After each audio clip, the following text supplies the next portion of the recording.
The whole theory of a product-driven organization is that in order for agile practices and culture to really unlock the business benefits, the promise and the potential of agile, we require a specific ecosystem.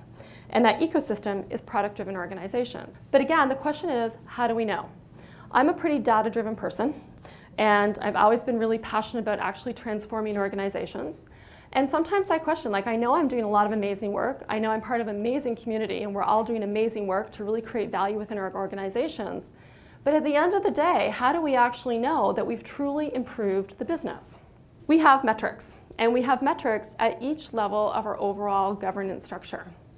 So at a product team level, we are measuring many things, and it's the traditional things that we would expect to see as part of an agile team. At Leading Agile, we believe that it's not just about the activities. It's not about checking the box and having an activity plan. I'm going to do all of these activities. I'm going to do a training session on stand-up meetings. I'm going to improve the quality of my retrospectives. That's all really good stuff.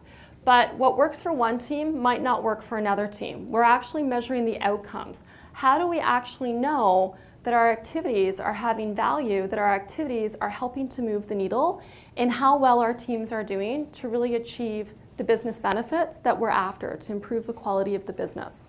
At a program team level, our program team members are accountable for continuously reducing cycle time, for making sure that none of the features are blocked, and in addition to that, looking at the rework and the number of defects that are created. Within our program teams, we are continuously holding those program team members accountable for continuously improving the flow of value through the system.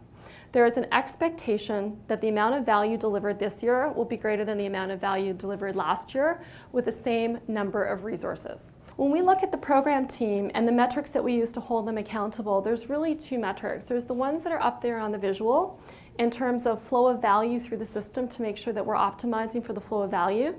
The one that's actually not up there on the slide is the one that we looked at earlier, so the customer success metrics.